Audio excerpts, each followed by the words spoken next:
오늘 본문에서 이렇게 앞에서는 인구 숫자를 세웠고 이제 본문을 통해서 가나안 땅에 들어가서 땅의 분배를 어떻게 할 것인가에 대해서 하나님께서 말씀하시는 것을 보게 됩니다.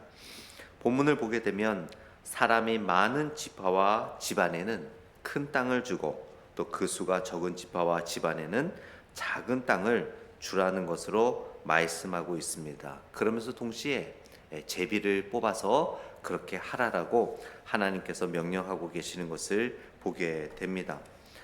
전체적으로 봤을 때 이것을 어떻게 분배했는가 이렇게 보게 되면은 처음에 이제 제비를 뽑습니다.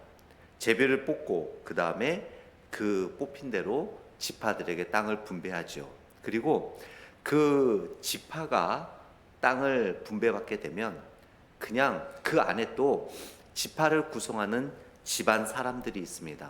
그런데 그 지파 안에서 땅을 분배할 때 집안 사람들에게 막 분배하지 말고 집안 사람의 크기에 따라 그 땅을 분배하라라고 하나님께서 명령하셨던 것을 보게 됩니다. 이렇듯 하나님께서는 참 많은 것을 배려하시고 생각하고 계신다는 것을 알 수 있습니다. 그냥 무작정, 그냥 질서 없이 그냥 분배하는 것이 아니라 하나님의 뜻을 이루기에 합당하고 가장 알맞는 모습으로 분배하고 계셨던 것을 우리는 보게 됩니다.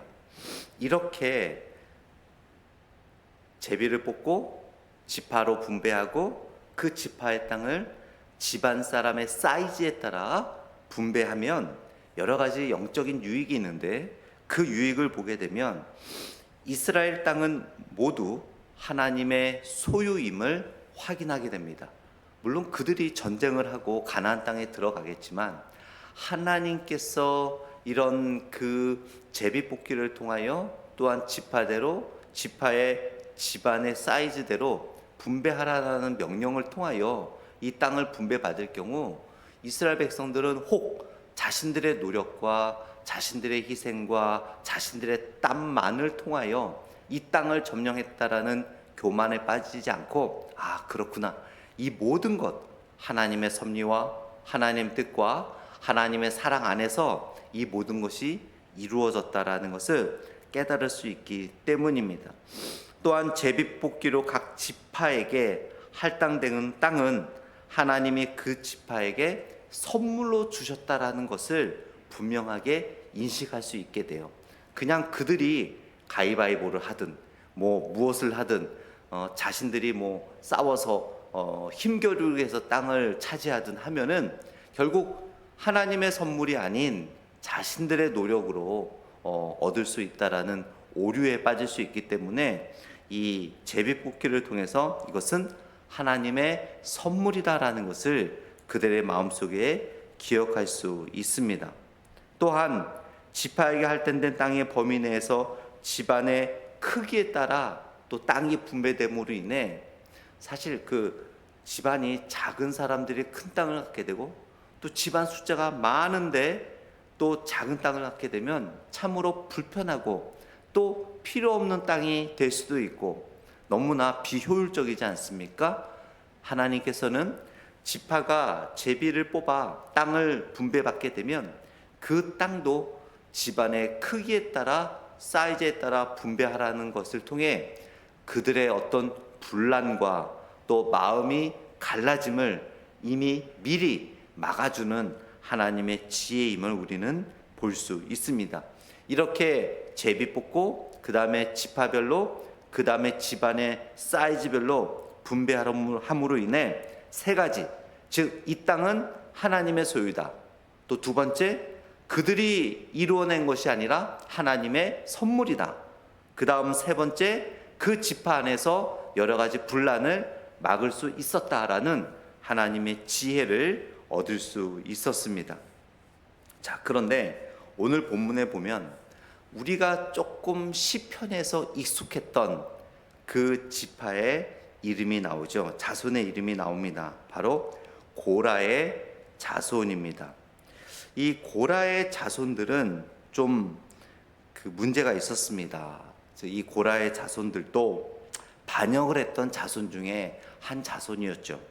그런데 이 앞에 성경에 보면 다단과 아비란 그 집안도 그 아버지의 반역에 동참했던 비성경적인 일을 했던 그런 자손이었습니다. 그런데 이 다단과 아비람의 자손은 완전히 몰살됩니다. 더 이상 이어지지 않습니다.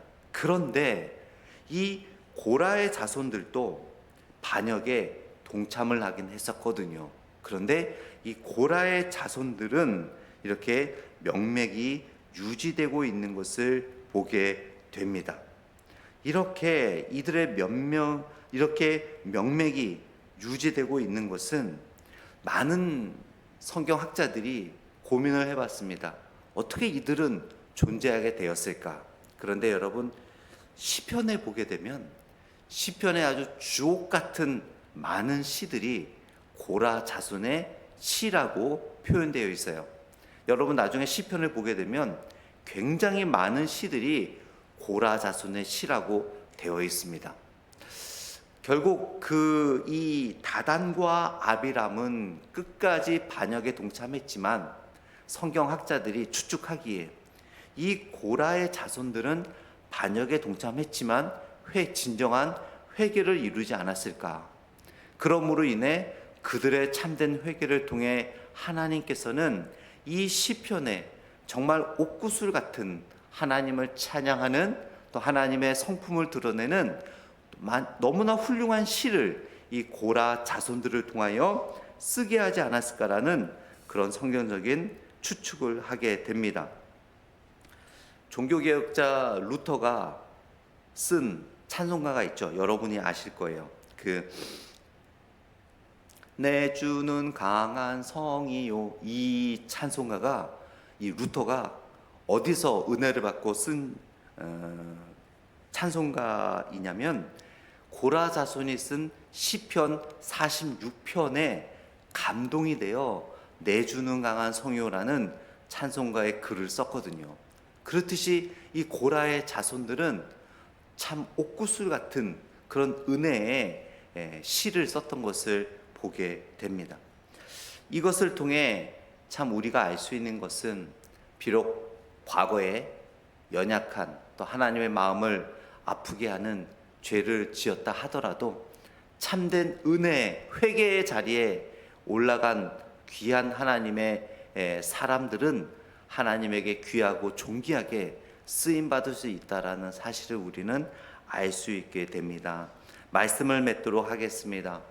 하나님께서는 이스라엘 지파의 땅을 분배할 때 제비를 뽑고 또 지파별로 또 지파 안에서의 그런 집안의 사이즈별로 분배하게 함으로 인해 이 땅은 하나님의 소유이며 하나님의 사랑의 표현이며 또한 그들 안에 어떤 분란이 있는 것을 미리 막아주셨던 하나님의 섭리였음을 우리는 보게 됩니다. 또한 고라 자손이 반역의 자리에 섰지만 참된 회개의 자리에 올라감으로 말미암아 정말 하나님의 놀라운 시편을 기록하는 자들로 쓰임 받았던 것처럼 우리의 과거에 연약함이 있지만 우리가 참된 회개의 반열에 올라갔을 때 하나님께서는 우리도 존귀하게 사용하신다는 사실을 기억하며 하루하루 하나님 앞에 참된 회개로 나아감으로 하나님 앞에 존귀하게 쓰임받는 오늘 하루의 삶, 남은 여성의 삶이 되시는 여러분의 모습이 되기를 축원드립니다. 기도하겠습니다. 하나님 아버지 감사합니다. 참 하나님께서는 이스라엘 백성들이 교만에 빠지지 않게 하기 위하여 이렇게 지파별로 그 지파 안에서 또 집안의 사이즈에 맞게 지혜롭게 분배하게끔 하셨습니다. 또한 죄의 반열에 있었던 고라의 자손들이 회개함으로 말미암아 하나님께서는 놀라운 하나님을 찬양하고 하나님의 성품을 드러내는 그 시편의 찬양을 지어내도록 하셨습니다. 그렇듯이 우리들의 참된 회개의 반열에 올라 하나님 앞에 존귀하게 쓰임받는 우리의 모습 될 수 있도록 인도하여 주옵소서. 감사드리며 예수님 이름으로 기도드렸습니다. 아멘.